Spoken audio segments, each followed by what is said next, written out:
memberikan semangat kepada pemuda tani, kontak tani, ataupun wanita tani yang ada di Provinsi Lampung. Untuk itu, kami dari Ikatan Alumni Maga Jepang akan memperkenalkan diri kepada Bapak Gubernur Lampung. Karena selama ini kami dari Ikamaja belum singkir di tingkat nasional.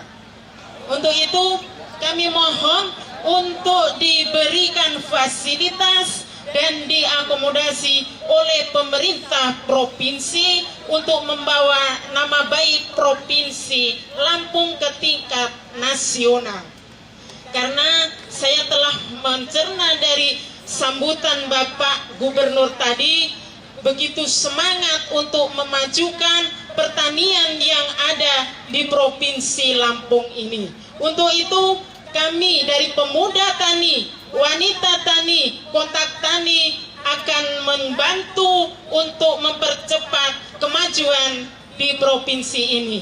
Untuk itu kami mohon kepada Bapak Gubernur untuk memperhatikan nasib dari pemuda tani dan Ikamaja yang ada di Provinsi Lampung, Pak.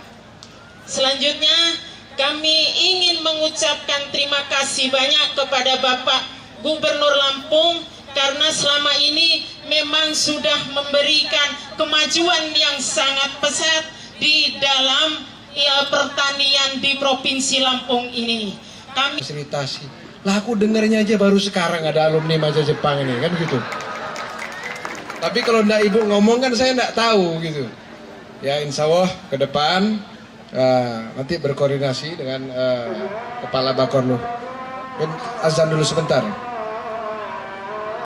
Apa ilmu-ilmu yang dimiliki bisa lebih dimanfaatkan untuk petani kita. Jangan sampai nanti mereka putus asa terus kemudian jadi pegawai bank gitu kan.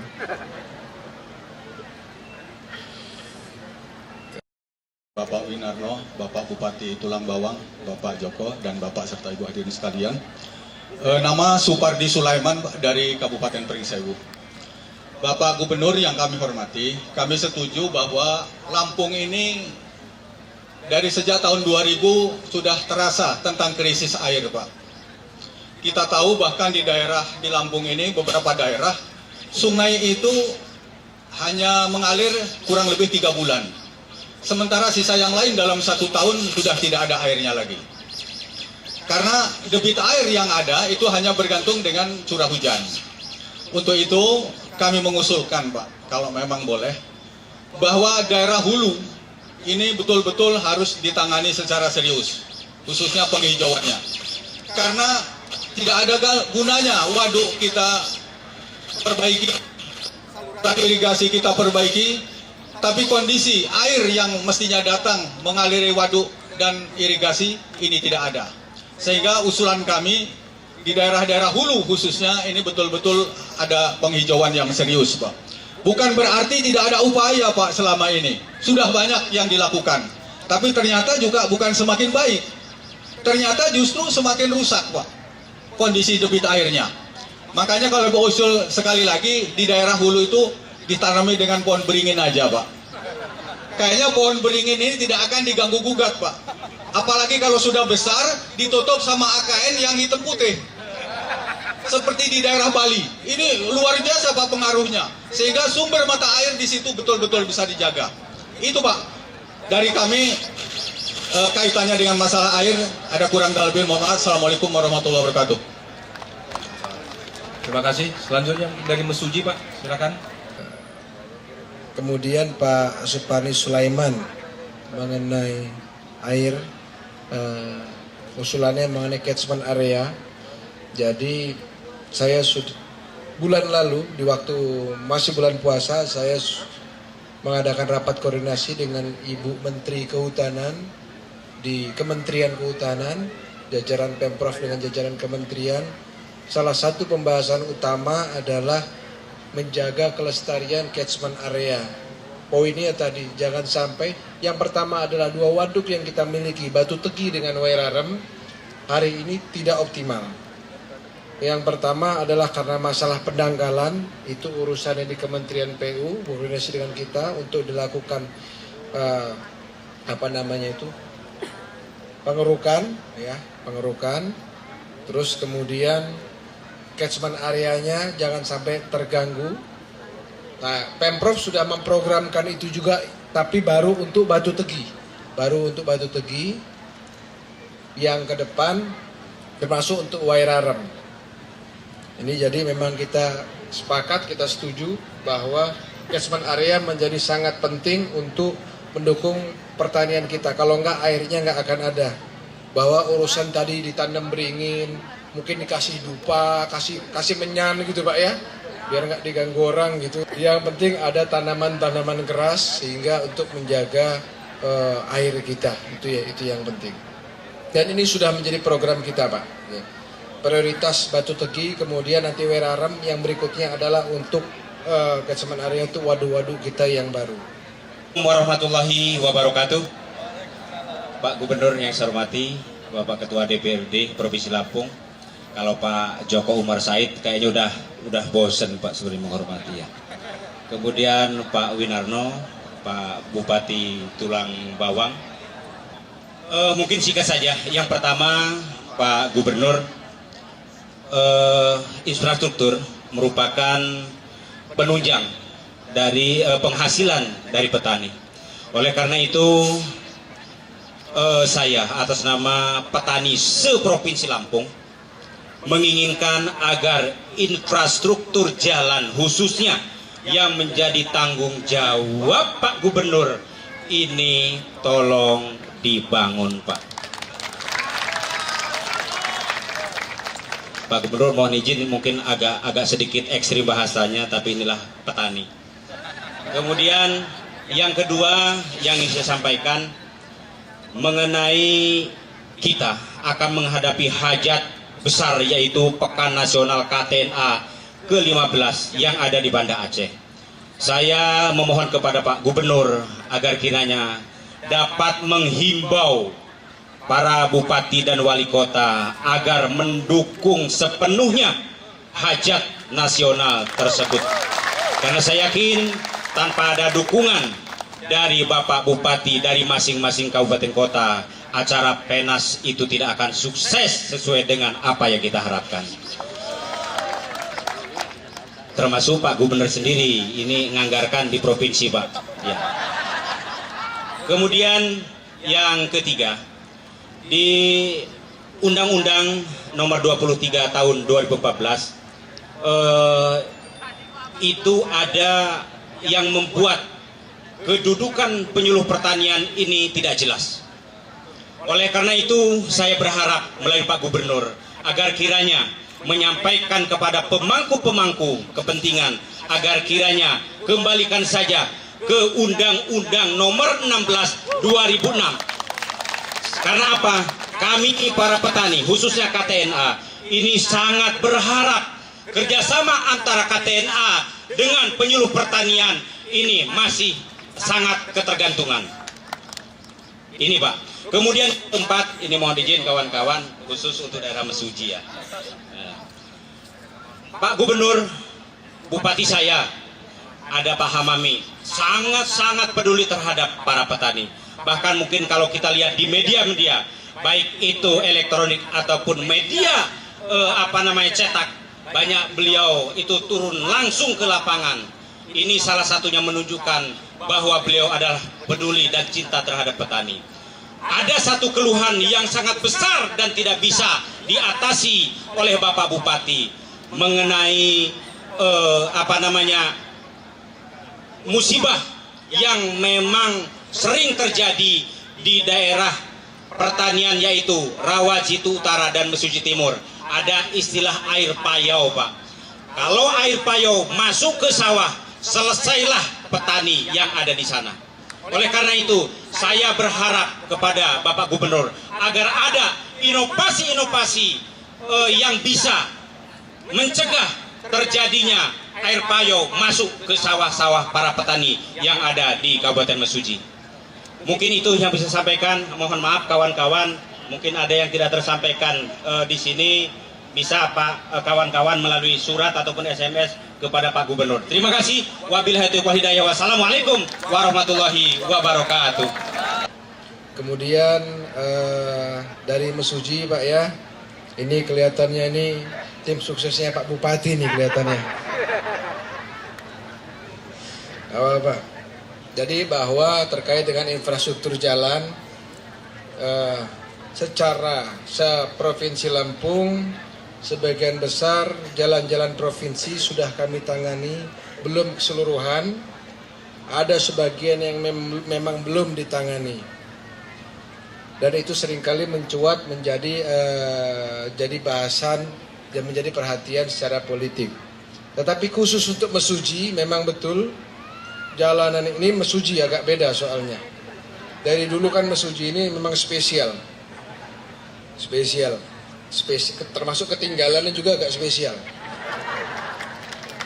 Jadi memang posisi anggaran Pemprov memang terbatas. Jadi kami berusaha untuk menyentuh semua. Di Mesuji ada satu jalan provinsi yang kebetulan jalan utamanya yang melintasi kantor Bupati. Insya Allah ya, tahun ini memang sudah masuk sedikit karena jalannya panjang puluhan kilo. Berapa puluh kilo Pak Bupati? 32,8. Kalau nyampe kantor sampean berapa kilo? 28. Sampai kantor sampean dulu lah ya paling enggak. Bedanya dikit 28 sampai 32 ya. Nanggung ya. Oh itu ya. Cuma jadi usulan Pak siapa tadi yang dari Mesuji? Pak Iwan Setiawan. Satu hal kenapa salah satu di sana itu agak lambat diperbaikinya karena Pemprov Dinas Bina Marga membuat jalan itu harus jalan beton. Kenapa? Jalan beton pun agak berat situasinya. Jalan beton satu biaya mahal. Yang kedua bukan berarti jalan beton itu terus kemudian dia bebas tonasenya. Problemnya adalah Bapak Ibu, jalan provinsi itu ada sesuai dengan undang-undang, speknya ada. Dengan beban tonasenya juga ditentukan. Nah, saya berharap ketika jalan-jalan provinsi itu diperbaiki, Bapak Ibu, pemerintah kabupaten dan warga masyarakat termasuk petani bersama-sama menjaga. Itu 30 kilo juga nggak terlalu berat Pak sebetulnya. Kita aspal bisa, tetapi kalau begitu kita aspal seperti biasa di tempat lain, saya punya keyakinan tidak sampai 6 bulan dia hancur lagi. Kalau dengan dilalui dengan situasi seperti kayak di Mesuji, itu kan truk berat semua yang lewat.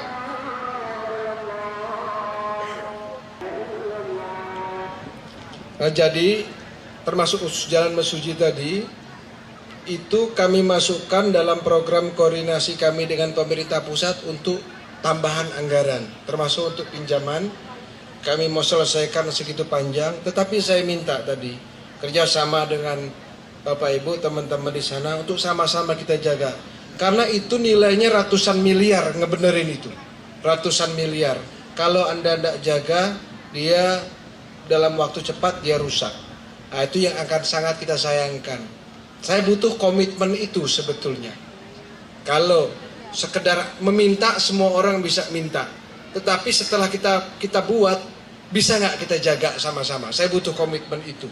Karena kalau tidak, kita sama aja ngebuang uang ke laut di atas 100 miliar itu kebutuhannya untuk ngebenerin itu, Pak. Nah, itu mohon nanti. Tapi ini dalam waktu dekat, insya Allah, karena sudah kemarin Bapeda sudah menghadap saya dan saya sudah perintahkan untuk memprioritaskan jalan utama provinsi yang berada di Mesuji. Memang cuma satu itu yang melintasi kantor Bupati kalau tidak salah itu. Kan kasihan juga Pak Bupatinya. Tapi memang beliau jadi kelihatan kayak turun ke rakyat terus. Orang jalan depan rumah, depan kantornya mesti pakai sepatu boot kan gitu. Hancur jalan dia. Nah, itu aku kasihan juga sebetulnya dengan Pak Bupatinya. Ya, tapi bagus secara politik, terkesan turun terus lapangan. Insya Allah itu sudah kami koordinasikan dengan Bapeda, itu menjadi prioritas kita untuk di Mesuji itu. Cuma saya minta nanti tolong dijaga. Dan itu saya mohon kepada Bapak Ibu semua di seluruh kabupaten yang lain juga sama-sama kita menjaga, karena saya menganggarkan itu tempo hari sempat sampai 1 triliun, paling tidak itu sekitar 500-600 miliar itu sudah paling minim memperbaikinya. Tetapi kalau nggak kita jaga sama-sama, kemudian pertama drainasenya itu tersumbat, tidak sempurna, jalanannya tergenang, kemudian yang lewat itu angkutannya di atas ketentuan, jadi overweight ya, itu pas overload, itu wassalam langsung tuh jalannya, hitungan berapa bulan aja, nanti habis itu Pak ini dibenerinnya kok, gimana baru sebentar udah rusak lagi, gimana ngebenerinnya lah, ini minta terus kan gitu. Tapi sementara ternyata drainasenya tidak dijaga, terus kemudian yang lewat situ memang ya besar-besar, sementara ada ketentuan jalan provinsi tonasenya itu.